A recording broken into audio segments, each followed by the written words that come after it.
Hello and welcome to the course. I'm your host today, Lee, and I'm speaking with clinical professor of managerial psychology, Linda Ginzel from the Booth School of Business. She's a lifelong educator who specializes in negotiation skills, managerial psychology, leadership, and executive development. Professor Ginzel is here to talk to us about her career path and how she became a University of Chicago professor. Can we start by getting a sense of your career path? So, how did you begin your career from undergrad all the way to becoming a professor at the University of Chicago? Oh my goodness. Let's see. Undergrad, I started at the University of Colorado, Colorado Springs. It's a commuter college. And I then moved to Denver, to the University of Colorado at Denver, the branch there. And I was a biology major. My first biology class midterm was 50 frogs with pins and different organs. And then I went to my first psychology class and I fell in love with psychology. I was just blown away. I couldn't believe what I was learning. It was amazing. And then when I found out that people got paid to do research and that was a job, that was it for me. I just decided that, I'm going to get a PhD. I'm going to do experimental social psychology. I'm going to get paid to do something that's just completely amazing. So that was undergrad. And then I applied very broadly.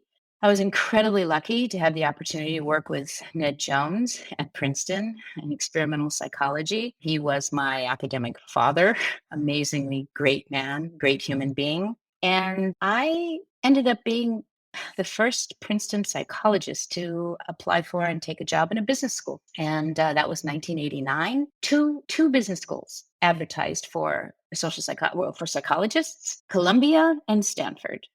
And I applied to both schools, and I only applied to both schools. So I applied to no traditional social psychology programs. I'll tell you, my husband, who I met at Princeton, he applied to 40 jobs. I applied to two. And the reason is that I decided that if I didn't get a job at a business school, I wasn't actually going to do academia. And the reason is that I believed that going to a business school, I would have more of an opportunity to make a difference with people who would put into practice the knowledge that they would learn in my classroom. I saw the value of social psychology for management, for the public, and I wanted to teach people who would go to work the next day and put into practice the lessons of social psychology. So I had this very practical bent about action. And so my first job, I took the job at Stanford. My husband wanted to be in New York and go to Columbia, but I ended up taking the job at Stanford. And this is a dual career thing. My husband didn't get any of those jobs he applied to, so he went to Stanford and did a postdoc. But 6 months after we started at Stanford, he got his dream job at the University of Chicago. And so the way I ended up at the University of Chicago is I followed my husband. I'm the trailing spouse. And when I went to quit my job at Stanford, there's a professor, he's a friend of mine, Jeff Pfeffer. He's he's emeritus now, but I told him, Jeff, it's a great job and I really appreciate all the opportunities you've given me, but I'm going to go to Chicago because I don't want to commute. We want to have our life and start a family. And Jeff Pfeffer said to me, Linda, it's a lot easier to find a good man than a good job. And I looked at him and I said, Jeff, you clearly have never had to find a good man because you are so wrong. It is so much easier to find a good job than a good man. But I found both. I ended up at the University of Chicago. I taught at Kellogg for a couple of years, and Harry Davis offered me a job as a teacher. I went off tenure track and became a full-time educator in 1992, and I have never looked back. I have the best job on the planet. That's my story. Tell me about what it is that you teach at the University of Chicago. So we're talking about social psychology and how it applies to business, but it sounds like specifically at the managerial level. So what do I teach? I teach social psychology, which, by the way, is the most important discipline for executives, well, for people. And I always tell people, if you don't believe me, then ask the behavioral economists, because what is behavioral economics? It is social psychology done by economists. That's actually, I say it a bit tongue in cheek, but that's actually the truth. And good for them. Good for economists good for behavioral economists that they've discovered the value of social psychology. So I mentioned that I took my first job in a business school because I wanted to make knowledge relevant. I wanted people to use the knowledge to put it into practice. So what I try to do is to help people to understand the sort of fundamental basics of human behavior, of interpersonal dynamics, interpersonal perception, and to use knowledge from experimental social psychology, which is an empirical science. So we actually have a lot of data on the causes of behavior. That's why experiments are the gold standard in research or in scholarship, because with an experiment you can actually say X caused Y, not X covariated with Y or X is related with Y, but actually X caused Y. Experiments are incredibly valuable for understanding why people do what they do, not just that they do it, but why.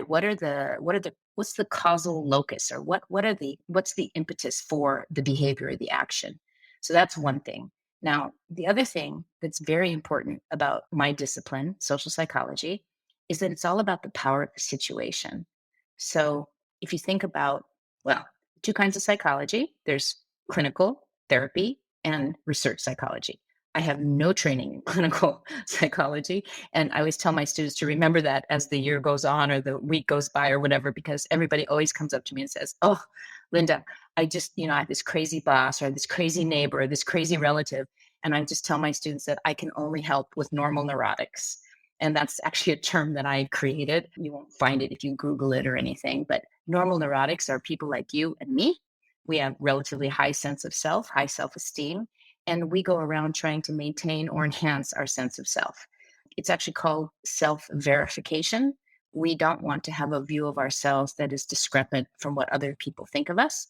And so, for example, if you were clinically depressed, you would seek out people who have the same low opinion of you, assuming that we are not, that we are, normal neurotics. This desire to maintain or enhance the sense of self drives a lot of the heuristics, the biases, the predictable ways that we go about making decisions and the basis for our behavior. So that's basically what I teach. I teach the power of the environment, the power of the situation, so there's a fake equation, right? We're at the University of Chicago, especially at the Booth Business School, where econ is, in the seats people are sitting in, it's in the air they breathe, it's in the water they drink.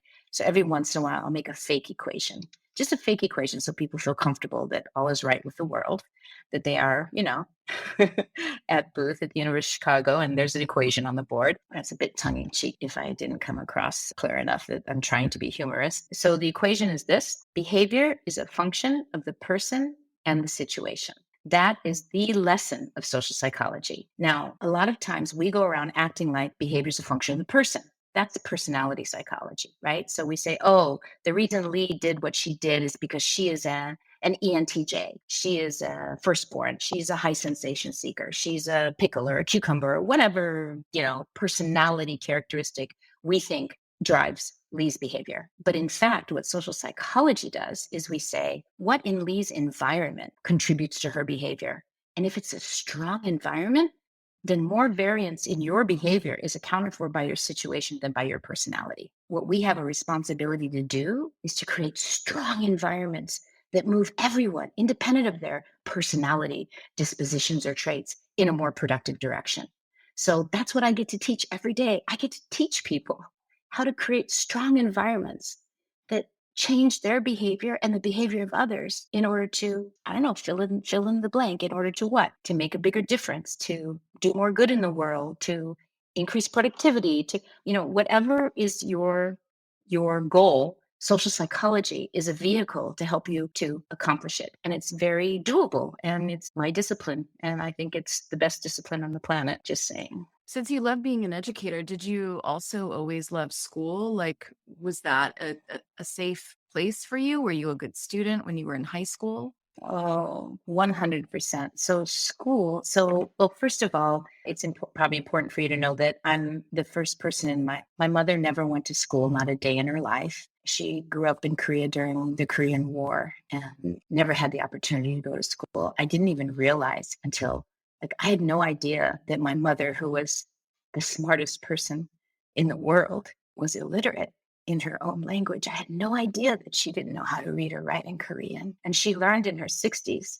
She actually taught herself in her 60s through the Korean Bible. And then my father was the youngest of 9 children who grew up on a farm in Ohio. And he only went through 8th grade. And he joined the army to get off the farm. And so my parents met in Korea, and that's where I was born.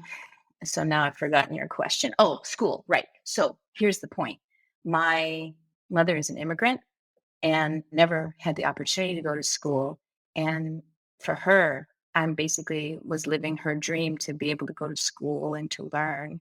And my parents always valued education. My dad was a little worried that nobody would want an overeducated girl like to marry her.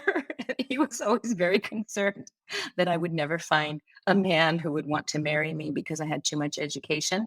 But other than that, all the signals, everything about my growing up was to be a good student, and that education and effort, hard work was what was going to give me a better life. So yeah, school, I was a very good student. I know that this is really like stereotypical, and you're probably going to cut this. I'm Asian. And so not that she was a tiger mom, but my mom was very, like I actually got to study as a reward for doing other things. So first I would have to do my chores and then I could study. I didn't want to play piano. So first I would have to practice piano and then I could study. So it was like used as a reward for doing things that I enjoyed less.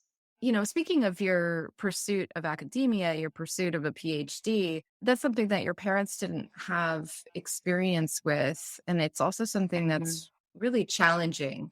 So, how did they support you, or how did you find the support that you needed? Well, it's so interesting. I'm very independent. So I never expected anybody to pay for my school or help me to do anything. I just, my parents never had that. My parents, I just didn't have that as a model, that there were actually people out there that would help you or that you could go to even. So I was very, I don't know, naive, I guess, or green. I didn't really understand how things worked. But I had a great advisor, my undergrad advisor, the late Gary Stern.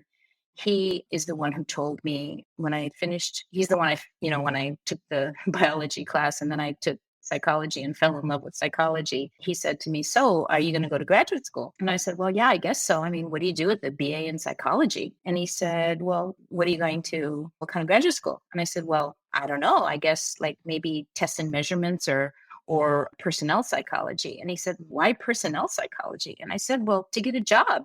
I mean, I could probably get a job more easily with a PhD in this is like tests and measurements, right? A lot of statistics and creating databases and such." And he said, "Why not social psychology?" And I said, "What do you do with a PhD in social psychology?" And he said, "Well, you teach and you do research."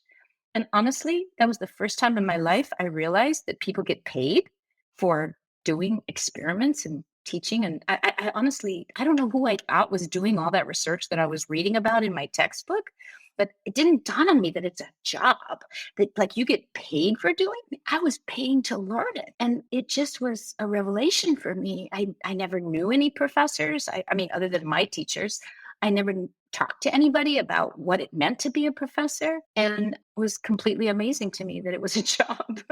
So I don't know if that answers your question, but probably Dr. Stern was the most important person in showing me the way. And then Ned Jones, my doctoral advisor, who was an incredibly great man. Also, I owe him a debt that I will never be able to repay. He was a great man who supported me in so many ways to try to figure out what I wanted to do with my life and was so supportive of my choices. So both of them are gone.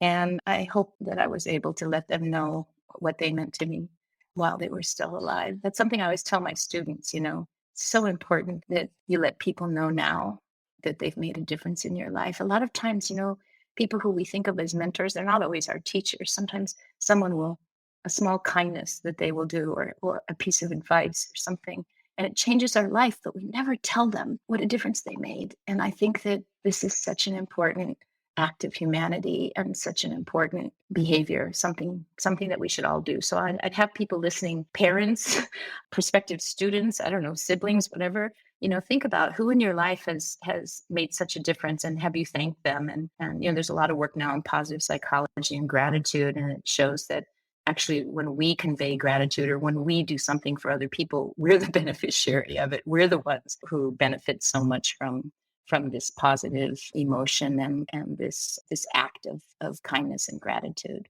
So there's a optional homework assignment for people who are listening. Why did you decide to become a professor or an academic as opposed to doing the type of work that you do in a different type of setting? So as a consultant or working directly within a company? So it's such an interesting question. I want to tell you that one of my mentors is the late great Jim March. And Jim March has this theory it's called the garbage can theory of decision making. And he used to talk about the fact that, what we do is we connect the dots in reverse, and we act like our stories have some logical linear path, and that we thought about this and we did that because post hoc, we're telling a story that makes sense. And I will tell you, I think the main reason that I ended up being a professor and not being a consultant, which was actually an option for me, is because of my husband, because of the man I ended up marrying.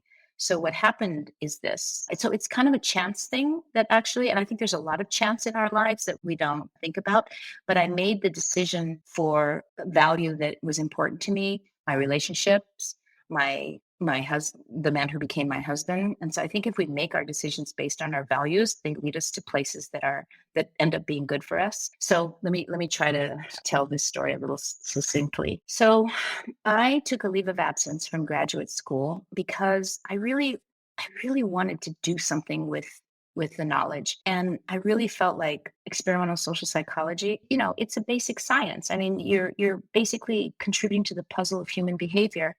And I really wanted to figure out what to do with the knowledge, not just to add a puzzle piece, which I think is great. And all my best friends are figuring out the puzzle of human behavior. And I respect and admire my husband. I respect and admire them. I really am very practical. I wanted the knowledge. I wanted to do something with it. I want my students to do something with the knowledge, to make a difference. And so I took a leave of absence from my program, my PhD program, and I went to work at Mutual of New York as a training consultant. And that's where I learned the value of social psychology for managers. That's where I learned how important social psychology is for helping executives, for helping us to influence, to persuade, to grow, to motivate, to understand. And I sat there and I designed my dissertation on letterhead stationery. Now, before this point, I didn't have an idea for a dissertation. I thought, how am I going to contribute something novel and unique to knowledge? Everything's been done. I don't know how to do something creative and new and novel. And yet here I was in this environment that I started designing experiments at work. I called my advisor, Ned Jones, and I said, Ned, I have this idea. What do you think about this? And I told him the idea, and he said, Linda, ideas are cheap. Said, why don't you come back and do something about it? And so that's how I ended up going back and finishing my PhD, is because I finally found a context that made basic knowledge interesting and important to me. And at the time, I had an offer with a consulting company because I was working at Mutual of New York, and the headhunters would call. And at the time, I had a master's from Princeton, and I was designing education for this big company and doing really well. And so this consulting company offered me a job. And the president of the company had a PhD, and he's like, well, you're ABD. You have all the knowledge you need. You don't need your PhD. You've got everything you need. Come and be a consultant, and, you're going to do great. It's going to be great. And so I had to decide, was I going to go back and finish my PhD, or was I going to be a consultant and make a difference that way? And the main reason I went back, two reasons, I guess. One was that my husband, he's now my husband of 33 years, but we were dating pretty seriously through graduate school. I thought, if I don't go back and finish my PhD, this relationship doesn't have a chance. He's going to finish his PhD. He's going to become a professor. I'm going to be a consultant flying all over the place and busy and living in a different world, and our relationship won't have a chance. And I also thought, no one will ever be able to take away my PhD. If I finish it, I'll always have it, even if I never use it. And the fact that this guy, this one who was offering me the job, had his PhD, I thought, it's easy for him to say, you've got all the knowledge, you don't need the PhD. there was something about completing that degree and being able to also say I did it, that, I was able to do it, I did it. And even if I never use it, no one can ever take it away from me. Those are the two reasons I went back. What are your least favorite things about this job? I really don't like dealing with student complaints about grades. I think that it makes the job feel transactional. A lot of times what I try to do is say, look, we're providing feedback. The feedback is for your growth. I tell my students that my job is to help them to be wiser, younger. So you're never going to be younger than you are today, which is not a bad thing. I mean, as we age, a lot of good things happen. We could be wiser. And so how can I help you to be wiser, younger? And so almost everything I do is couched in terms of learning, in terms of like figuring out who is your future self, being really trying to think about who do I want to be and how am I getting there? And how do I learn the lessons of experience so that I can be wiser, younger? So I really think that grading, complaints about grades, I don't have a lot of complaints about grades, but that's my least favorite thing, is trying to deal with students who, so here, I'll tell you this. I teach leadership, and leadership is very bimodal. So some people think I change their life, and some people think I waste their time. And you know what? They're both right.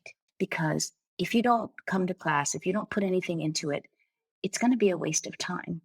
If you come to my class and you're all in and you're wanting to learn and you do the work and you're engaged and it's going to change your life. They're both right. So the students who think I wasted their time are often the students who want to complain about their grade.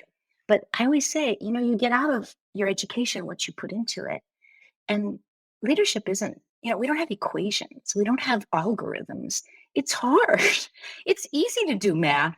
It's hard to do what we call the soft stuff. So you have to really be present and engaged and work at it. It's not something that you just check a box and you learn anything. So I guess maybe that's my least favorite thing, are students who take this topic as though it's something that can be poured into their head or they can watch as an observer and get anything out of it. Leadership is such that, you have to figure out what it means to you. And of everything that I say in my class, you decide what's relevant. You decide what you take in and what you make part of who you are and who you become.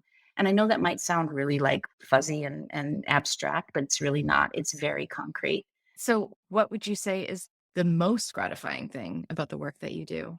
The most gratifying thing is when students actually tell me I've changed the way that they see the world or the way they see themselves, or that they had no idea about social psychology or about how they could make such a, impact in the world. And so I think that's the most gratifying thing. I'll tell you this, the motto of the University of Chicago is this. Now, I didn't take Latin, so I don't know how to say it in Latin, but the motto is this, 2 parts. First part, let knowledge grow from more to more. So what is the point of growing knowledge? To own it, to possess it, to collect it, to display it? Knowledge is like butter in the hot sun. I mean, you can collect it all you want and it can just disappear. Second part of the motto of the University of Chicago. Remember, first part, let knowledge grow from more to more. Second part, so be human life enriched.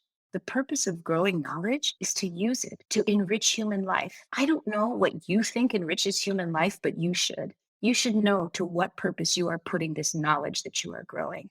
And this is the most gratifying thing as a teacher, is when my students tell me that they are on a path to put their knowledge into practice, to create a better future, to change the world, however they define let knowledge grow from more to more, so be human life enriched. So I feel like I'm helping them to make their dreams come true.